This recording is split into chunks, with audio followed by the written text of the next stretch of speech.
আমি আছি, সংশোধনের চেষ্টা করব। আর আমার ভুল হলে সঙ্গে সঙ্গে ধরে দেবেন, আমিও সংশোধন করে নেব। কারণ একটা মানুষ সব জানে না, কথাটা ঠিক না ভুল? একটা মানুষ সব জানে না, এই জন্য আমরা ভুলে ভরা মানুষ। রসুল বলছেন কুল্লু বনি আদামা খাত্তাউন, প্রত্যেকটি আদম বংশধর ভুলে ভরা গুনাহগার। ভুল নাই গোনা নাই এমন মানুষ পৃথিবীতে কেউ নাই। এই জন্য নবী বলেছেন কথা বললে ভুল হয়, কাজ করলে ভুল হয়। কথাটা ঠিক না ভুল? আচ্ছা, যে লোকটা কথা বলে না ওর কথার ভুল খুঁজে পাবে? কথাই বলিনি বোবা, তোর কোনো ভুল ধরতে পারবে? যে লোকটা কাজ করিনি তার কাজের কোনো ত্রুটি ধরতে পারবে? কাজই করিনি তো কি ত্রুটি ধরবে? এই জন্য কথা বললে ভুল হয়, কাজ করলে ভুল হয়। আমি কথা বলছি, আমার কথার ভিতরে যদি ভুল হয় ধরে দেবেন, আমি সঙ্গে সঙ্গে সংশোধন করে নেব। আর আপনারা বলতে যে যদি ভুল হয়, ইনশাল্লাহ আমি চেষ্টা করব আপনাদের ভুলটা ধরিয়ে দিতে। তবে এতে কাবে নিয়ত করে বসে থাকলে আল্লাহ রহমত বর্ষণ হবে না, জজবা আসবে না। এই জন্য একটু কথা বলবেন। তাহলে যেটা আমি আপনাদের কাছে জিজ্ঞাসাবাদ করছিলাম যে রাত 1টা-1:30টার সময় আমাকে আপনাকে যদি কোনো হিংসুক ব্যক্তিরা রাস্তার মোড়ে রাত 1টা-1:30টায় পেয়ে যায় আর যদি বলে মোল্লা হিন্দুস্তানে রাখবো না, এখন তুই মুসলমান না হিন্দু বল, কি বলবো? আহা, হিন্দু যদি বলি তাহলে ওদের হাত থেকে রেহাই পেয়ে যাব, আর মুসলমান যদি বলি জনম জনম বিদায় করে দেবে। ওয়াদা করেছে আমার আপনার সামনে, বাড়ি আছে বিবি, বাড়ি আছে বাচ্চা, 10 বিঘে জমি আছে, 4 তলা বাড়ি আছে, ব্যাংক ব্যালেন্স আছে 2-5 কোটি টাকা, বাড়ি আছে শানবাঁধানো পুকুর, বড় ফুলের বাগান, আম বাগান আছে 10 বিঘা, কোনো জিনিসের অভাব নাই। ওই লোকটা দুনিয়াদারি চিন্তা তখন করবে না? করবে না? যদি কারো চিন্তা না করে তো একটা বাচ্চা ছেলে আছে, একটা মেয়ে আছে, আর সুন্দরী স্ত্রী আছে, তাদের চিন্তা করবে না? করবে না? যদি একবার হিন্দু বলি তাহলে তো রেহাই পেয়ে যাব, বিবি বাচ্চা নিয়ে ভবিষ্যৎ জীবনে সংসারে সুখ ভোগ করতে পারবো। আর মোল্লা মুসলমান যদি বলি এখনই তরবারি মেরে কল্লা দ্বিখণ্ডিত করে দেবে, আমার সাহায্য করার তো এখানে কেউ নাই। যেখানে মুসলমানের সাহায্য করার কেউ নাই সেখানে কে আছে বলো? আর একটু জোরে বলেন। তাহলে সেই আল্লাহর উপরে আমরা ভরসা করি তো? আসলে আমরা ওয়াজের মজলিসে বসে আল্লাহর নামের আওয়াজ তুলতে চাই না, আর ওই সময় কি আল্লাহর নাম মুখে আসবে? আমার ভাইরা, কোনোদিন আল্লাহর নাম ওই সময় মুখে আসতে পারে না। হয়তো তাদের পা জড়িয়ে ধরবো, আমারে ছেড়ে দে, বিবি বাচ্চা বিধবা এতিম করিস না। কত রকম আমরা তাদের কাছে কাকুতি মিনতি করব, তার ঠিক নাই। এখন জীবন রক্ষার তাগিদে পড়ে যদি বলি আমি হিন্দু, ওরা ছেড়ে দেবে না? দেবে না, কারণ জাত ভাই একটাও মারবে না। এখন আমি বললাম বাসার তাগিদে পড়ে হিন্দু, বললো হিন্দু তো বুঝলাম, রাত 1:30টার সময় বলছিস, আলো আধারি রাত, চেহারা থেকে তো মানুষ চেনা যায় না, এজন্য তোর নাম বল। কি বল? হিন্দু তো বললি, প্রথম নম্বরে পরীক্ষায় পাশ করে গেলি, কিন্তু এখনো কয়েকটা পরীক্ষা আছে, দুটো একটা পরীক্ষা নিয়ে তোরে ছাড়বো না। 2 নম্বরের পরীক্ষা হলো তোর নাম বল। এখন নাম যদি আব্দুর রহমান বলেন, আব্দুল মোমিন বলেন, আব্দুল সাত্তার বলেন, গোলাম নবী বলেন, গোলাম কিবরিয়া বলেন, গোলাম মোহাম্মদ বলেন, ছাড়বে। নাম যদি এমন শোনে ওদের বুঝতে দেরি হবে না যে মোল্লার দল মুসলমান। এখন পাচার তাগিদে পড়ি যদি বলে আমার নাম মনোরঞ্জন বিশ্বাস, তপন কুমার চ্যাটার্জি, চিন্ময় হালদার, হরিপদ সুরি, এরকম নাম যদি বলি 2 নম্বর পরীক্ষায় পাশ করা যাবে না? যাবে না? 2 নম্বর পরীক্ষায় পাশ। ওরা বলে এখনো 3 নম্বরের পরীক্ষা আছে। বলে 2টো পরীক্ষা দিলাম, পাশ হয়ে গেলাম, এর পরও পরীক্ষা। বলে নাম? হ্যাঁ। বলে পরের পরীক্ষা কি বল? বলে কোন পাড়ায় তোর বাড়ি বল। এই রাস্তা দিয়ে যাচ্ছিস, উত্তর পাড়ায় বাড়ি না দক্ষিণ পাড়ায় বাড়ি না পশ্চিম পাড়ায় বাড়ি না মাঠ পাড়ায় বাড়ি, কোন পাড়ায় বাড়ি বল। এখন যদি বলা হয় আমার বাড়ি মোল্লা পাড়ায়, আমার বাড়ি শেখ পাড়ায়, আমার বাড়ি গাজী পাড়ায়, তাহলে ওদের বুঝতে অসুবিধা কি হবে যে মোল্লা, কারণ পাড়া বেসিস মানুষ বাস করে, ঠিক না ভুল? বাসার তাগিদে বুড়ি ঘুরিয়ে বললাম আমার বাড়ি দাসপাড়ায়। কোন পাড়ায়? আমার বাড়ি দাসপাড়ায়। বলে দাসপাড়ায় মোল্লা বাস করে না, দাসপাড়ায় দাসেরা বাস করে, নিশ্চয়ই আমাদের ধর্মাবলম্বী হিন্দু। তিনটে পরীক্ষায় যখন ফার্স্ট ক্লাস ফার্স্ট হয়ে গেলে আমাদের জাত ভাই মারবো না, যা বাড়ি চলে যা। মোল্লা যদি দুটো পাঁচটা পাই, ভোর পর্যন্ত রাস্তায় লোকজন চলে না, যে কটা পাবো কমপ্লিট করে হিন্দুস্তানের জনসংখ্যা মোল্লাদের কমাবো চিন্তা ভাবনা আমরা নিয়েছি, যা বাড়ি যা। ও তখন বলছে আল্লাহ বাঁচিয়েছে, বলে না বলে আল্লাহ বাঁচিয়েছে। এই বলে 2-10 পা এগিয়ে গেছে, হেঁটে চলে যাচ্ছে, যাত্রার মতো নিষ্কৃতি পেয়ে গেছে, রেহাই পেয়ে গেছে। 2-10 পা যে এগিয়ে গেছে বলে দাঁড়া। বলছে আবার দাঁড়াতে বলছে কেন? তোমরা তো বললে চলে যাও। বলে চলে যাও বলেছি, তবে এখনো ফাইনাল পরীক্ষাটা তো নেওয়া হয়নি। কি পরীক্ষা? ফাইনাল। দেখুন দেখবেন এখন স্কুলে ছেলেদের 2-3টে করে পরীক্ষা হচ্ছে না? অনেক জায়গায় ইংলিশ মিডিয়ামে 4টে পরীক্ষাও হয় বছরে, ঠিক কি না? 3 মাস অন্তর 4 মাস অন্তর পরীক্ষা নেওয়া হয়। আমাদের সময় 2টো পরীক্ষা হতো, একটা হাফিয়ালি, একটা ফাইনাল। এখন কিন্তু 3টে-4টে পরীক্ষা নেওয়া হচ্ছে ছেলেদের মেয়েদের, যাতে পড়াশোনা ভালো হয়। এখন বললো 3টে পরীক্ষা নিয়েছি, ফাইনালটা নেয়নি। আর ফাইনাল পরীক্ষায় পাশ না করলে ক্লাসে অ্যাডমিশন হয় না, নিচের ক্লাস থেকে ওপরে ওঠা যায় না। ফাইনাল পরীক্ষাটা নেওয়া হয়নি, একটু দাঁড়া। বলে আবার দাঁড়াতে হবে? বলে হ্যাঁ। বলে ফাইনাল পরীক্ষার কি তোমাদের বাকি বলো? বলে পায়জামাটা খোল, লুঙ্গিটা ওসো কর, তো যন্ত্র দেখবো কাটা না ভোতা। আচ্ছা এইখানে যদি ফাইনাল পরীক্ষা নাই, 3টে পরীক্ষায় পাশ করেছি, এ পরীক্ষায় আর পাশ করা যাবে? কথা বলেন, এ পরীক্ষায় আর পাশ করা যাবে না। বলে দেখছি লুঙ্গি আলগা করে পায়জামা খুলে তোর তো কাটা। হিন্দুরা কাটে না, জৈনরা কাটে না, শিখেরা কাটে না, এমন করে কোল ভেল নাগা খাসা মুন্ডা আর্য অনার্য জাতি কেউ তো লিঙ্গের মাথা কাটে না, কাটে কেবল মোল্লারা। তত্ত্ব কাটা আসলে তুই মুসলমান জীবন রক্ষার তাগিদে পড়ে 3টে পরীক্ষায় পাশ করেছিস আমাদের ধোকা দিয়ে, আর আমাদের ধোকা দিয়ে বেঁচে বাড়ি যাওয়ার চিন্তা ভাবনা নিয়েছিস।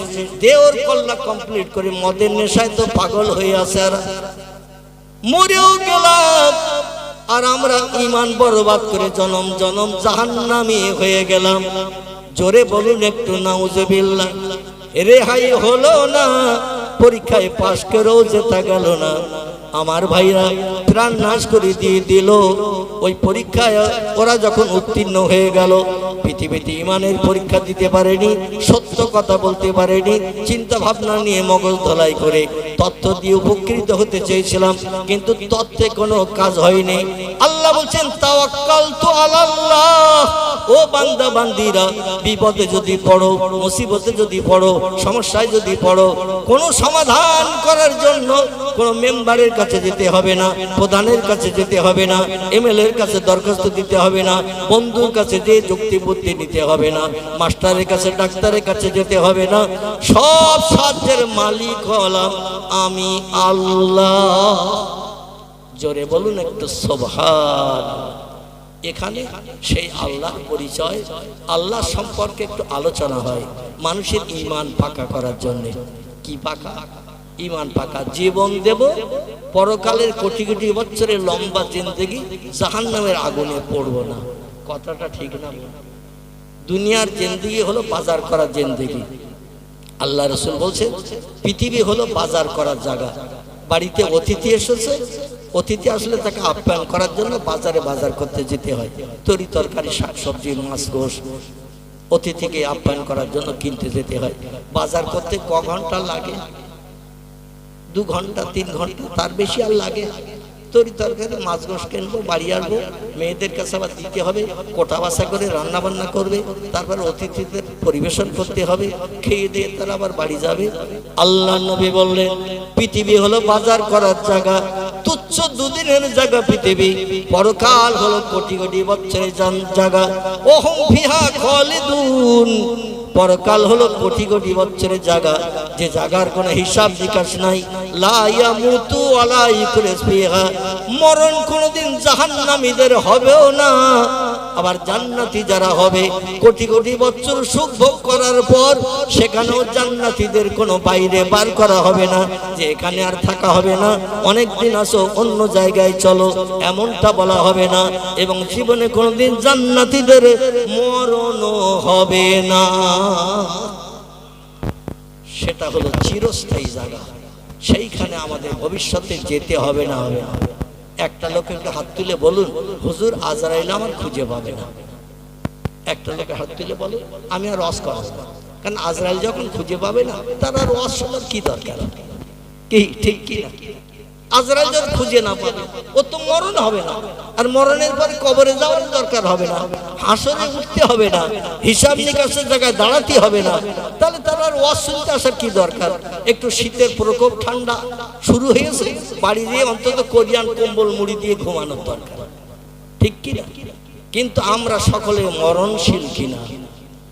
কুল্লু নাফসিন যায়কাতুল মাউত, দুনিয়ায় যত সৃষ্টি যত প্রাণী আছে সব প্রাণীর মরণের আশ্বাস চাকানো হবে, মৃত্যুর হাত থেকে কেউ নিষ্কৃতি পেতে পারবে না। অতএব আমাদেরও চলে যেতে হবে, তবে যাওয়ার আগে একটু বাজার করে নিয়ে যেতে হবে। ওই যে অতীতে আসলে বাজার করতে যেতে হয়, এই পৃথিবী থেকে একটু বাজার করে নিয়ে যেতে হবে পরকালে আমাদের ভাঙিয়ে ভাঙিয়ে খাওয়ার জন্য। আল্লাহ যেন সেই তৌফিক আমাদের দান করেন। সকলে বলুন আমিন। বিসমিল্লাহির রহমানির রহিম। আরবাউ ইযা কুন্না ফিকা ফালা আলাইকা মা ফাতাকা মিন হিফজুল আমানাতে ওয়া সিদকুল লিসান ওয়া ইফাতুন ফি তুমাতিন ওয়া হুসনুন খলিকা কামা ক্বালা আলাইহিস সালাতু ওয়াস সালাম। গলা ছেড়ে উচ্চ রবে বাচ্চারা একটু বলো আল্লাহু আকবার, আর একটু জোরে বলেন আল্লাহু আকবার। وقال الله تعالى في شان حبيبي إن الله وملائكته يصلون على النبي يا أيها الذين آمنوا صلوا عليه وسلموا تسليما درود اللهم صل على উচ্চ রবে প্রাণ খুলে মহব্বতে পড়ুন আল্লাহুম্মা সাল্লি আলা সাইয়্যিদিনা মাওলানা মুহাম্মদ ওয়া আলা আলি সাইয়্যিদিনা মাওলানা। কাজ করিতে গেলেন নবী, কাজ করিতে গেলেন নবী, মা খাদিজার বাসায়, রাসূল প্রেমে মুগ্ধা হলেন, পরকালের আশায়। আল্লাহুম্মা সাল্লি আলা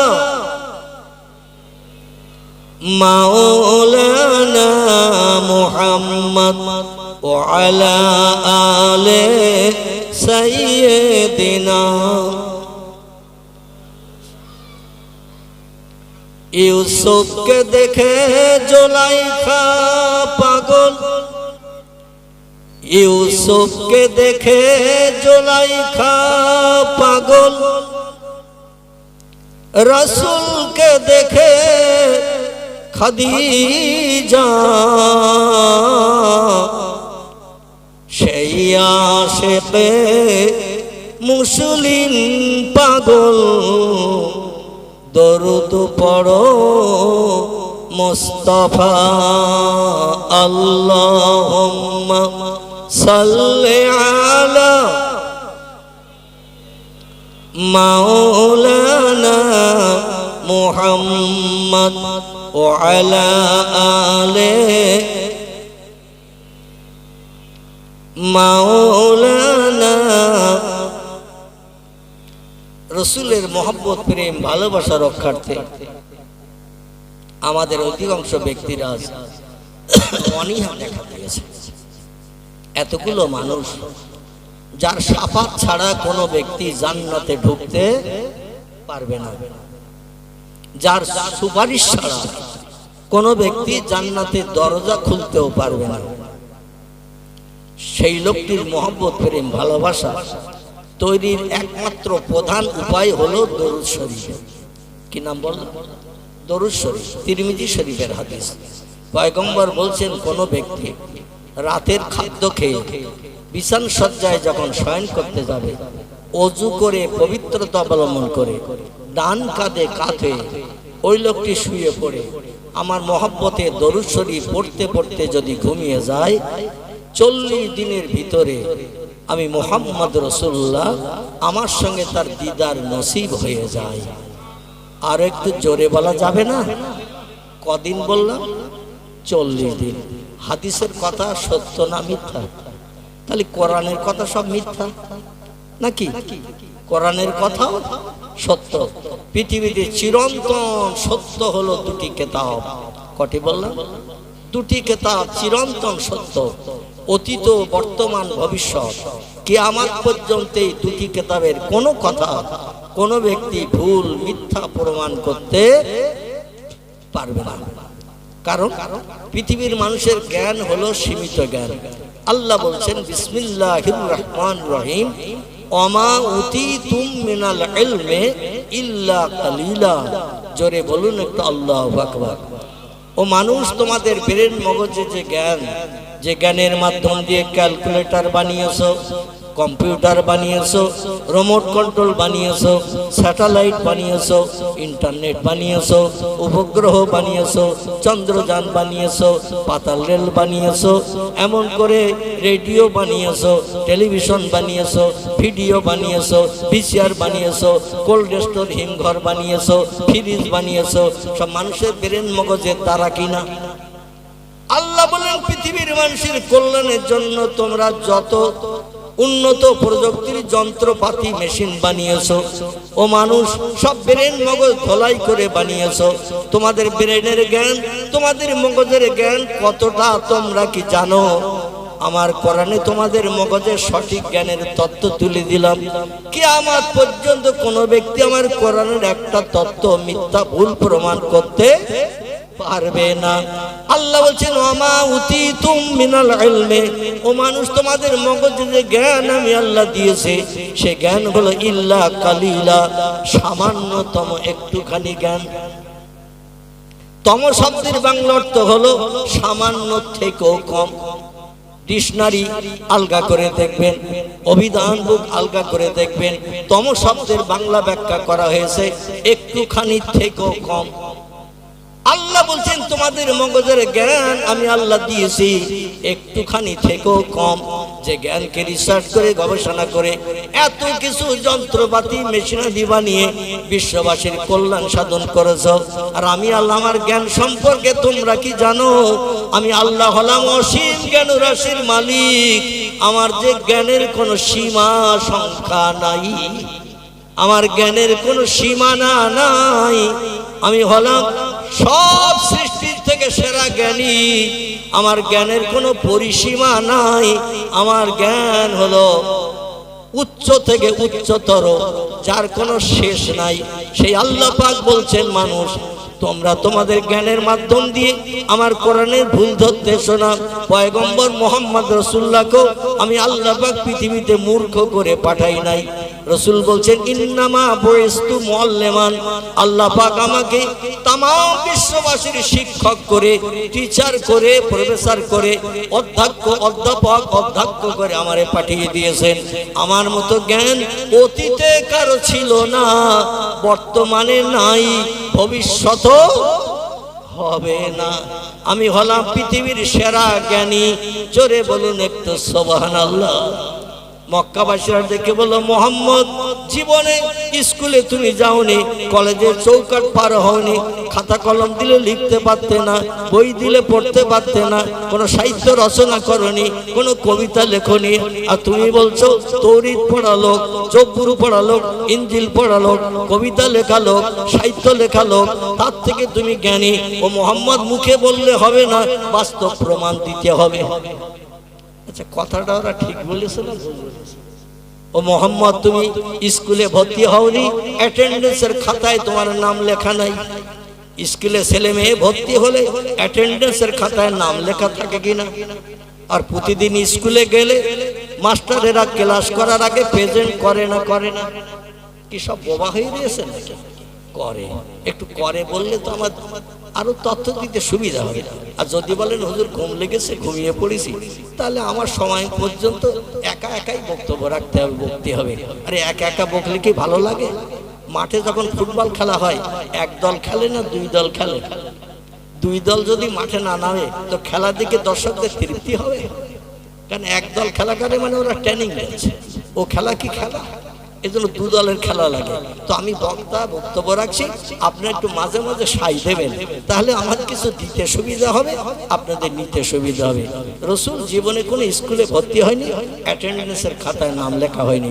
রসুল 1 2 3 4 এইভাবে 5 6 7 8 9 10 11 12 বিএ এমএ, এমনকি এমএসসি এমকম, ব্যারিস্টার, উকিল, জজ, এ সমস্ত ডিগ্রি আমার নবী কিছুই অর্জন করেননি। তাই বলে নবীরে কি মানে মূর্খ বলা হবে?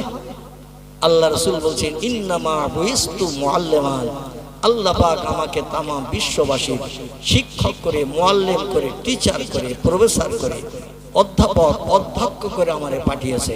আমার মতো জ্ঞান এই যুগ নয়, অতীত কালেও কারো ছিল না, বর্তমান আমার কালেও নাই, ভবিষ্যতে নাতি নাতকুল পৃথিবীতে ভবিষ্যতে যারা জন্ম নেবে তারাও আমার মতো জ্ঞানী হতে পারবে না। মক্কাবাসীরা বলল আমরা তো তৌরিত জানি, আবু জেহেল, আবু লাহাব, উমাইয়া বিন খালদ, সুফিয়ান ইবনে খালিদ, হুজুরের শেখ একটু তাকবীর ধ্বনি দেন। নারায়ে তাকবীর, নারায়ে তাকবীর।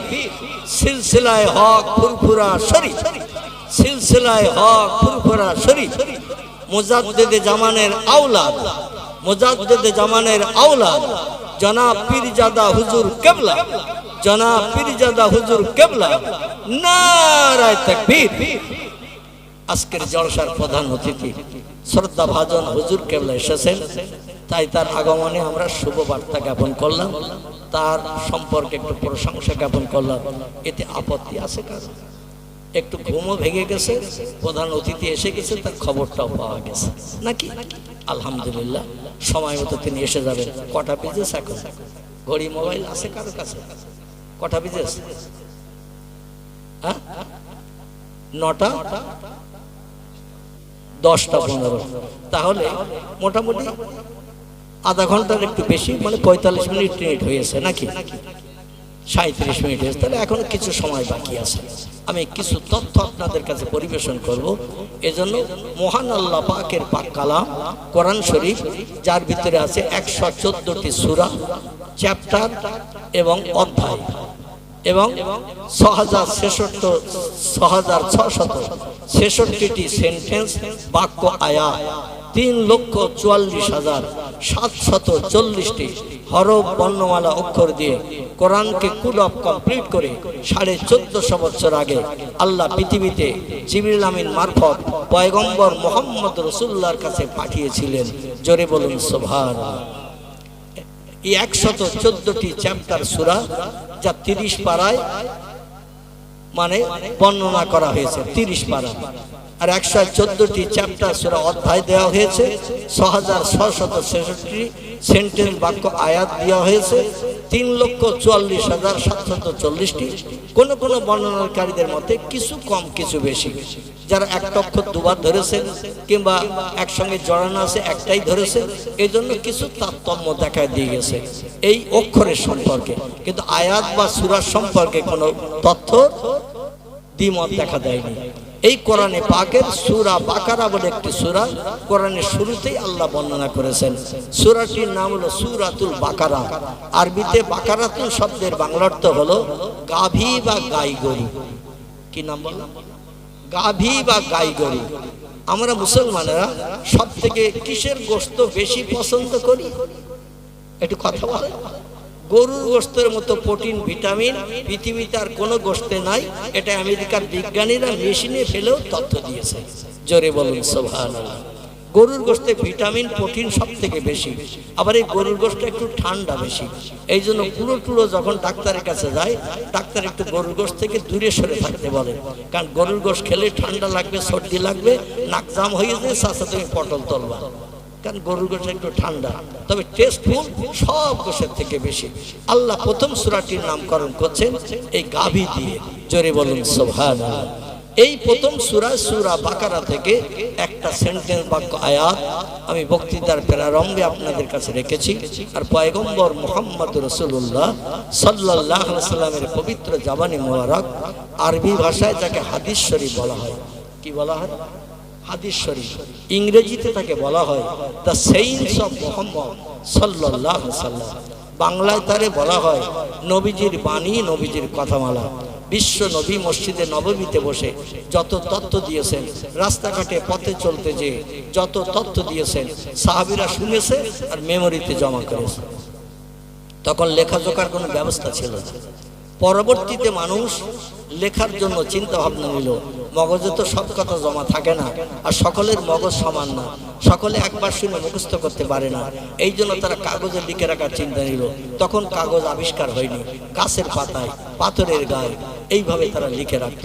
পরবর্তীতে বিজ্ঞানের উন্নতিতে পেপার কাগজ যখন তৈরি হলো, গাছের পাতা থেকে, পাথর থেকে আমার ভাইরা কালেকশন করে নিয়ে পুস্তকের পৃষ্ঠায় কাগজে লিপিবদ্ধ করে পুস্তক বানিয়ে আমাদের ঘরে ঘরে পৌঁছে দেয়া হয়েছে। জোরে বলুন সুবহানাল্লাহ। বর্তমান কেতাব আকারে যে সমস্ত কেতাবগুলো নবীজির জবানি ভরা, কারবা নাম বুখারী শরীফ, কারবা নাম মুসলিম শরীফ, কারবা নাম তিরমিজি, কারবা নাম আবু দাউদ, কারবা নাম ইবনে মাজাহ, কারবা নাম নাসাই, কারবা নাম দারমি, কারবা নাম দারকুতনি, কারবা নাম বাইহাকি, কারবা নাম তিবরানি, কারবা নাম মুয়াত্তা মালিক, কারবা নাম মিশকাতুল মাসাবি, কারবা নাম ইবনে হাব্বান, কারবা নাম আল হাকিম, কারবা নাম আল মুস্তাদরাক, কারবা নাম তারগিব। এগুলো সব সহিহ হাদিসের কেতাবের নাম। কারবা নাম ইবনে হিশাম। এগুলো সব সহিহ হাদিসের কেতাব। ভরা আছে প্রিয় নবীর জবানি, কম বেশি 3.5 লক্ষের মতো। কতটা বললাম? 3.5 লক্ষের মতো নবীর জবানি হাদিসের কেতাবে লিপিবদ্ধ আছে। বিভিন্ন কেতাব মিলে যে কেতাবের নামগুলো আমি আপনাদের কাছে করলাম, এই 3.5 লক্ষ হাদিসের ভিতরে একটি হাদিস আমি আপনাদের কাছে পরিবেশন করেছি।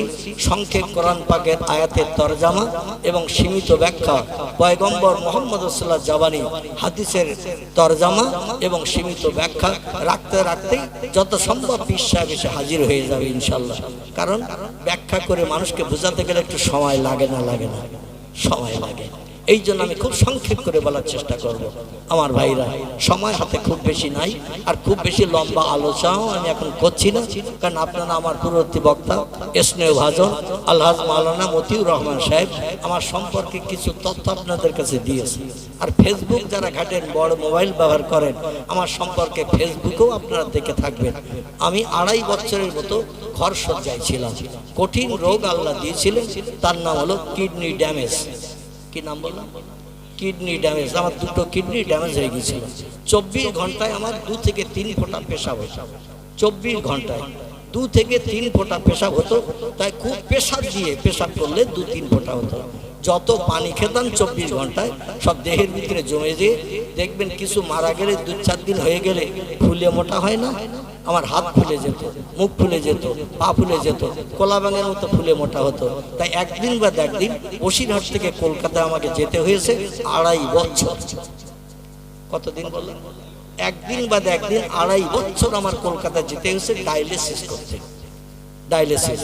আমার হাতে চ্যানেল আছে, গলায় চ্যানেল আছে, বুকে চ্যানেল আছে। মানে যখন একটা করে বন্ধ হয়েছে, প্রথম গলায় বন্ধ হয়ে গেল, হাতে চ্যানেল করলো, হাতের চ্যানেল বন্ধ হয়ে গেল, বুকে চ্যানেল করলো। এই বুকের চ্যানেল বন্ধ হতে হতে আমি কলকাতা আরএন টেগর হসপিটাল, দেবী শেঠির হসপিটাল, মুকুন্দপুর, যার ইংরেজি নাম আরএন টেগর, বাংলা নাম হলো রবীন্দ্রনাথ ঠাকুর হসপিটাল। কি নাম বললাম? ভারতের বিশ্বকবি জোড়াসাঁকো ঠাকুর বাড়ির কীর্তি সন্তান বিশ্বকবি রবীন্দ্রনাথ ঠাকুরের নামে নামকরণ করে ব্রিটেন থেকে, ইংল্যান্ড থেকে, অন্যথায় আমেরিকা থেকে একজন ডাক্তার, তার নাম হলো দেবী শেঠি, তিনি হসপিটালটা বানিয়েছেন। ওখানে উন্নত ট্রিটমেন্ট হয়।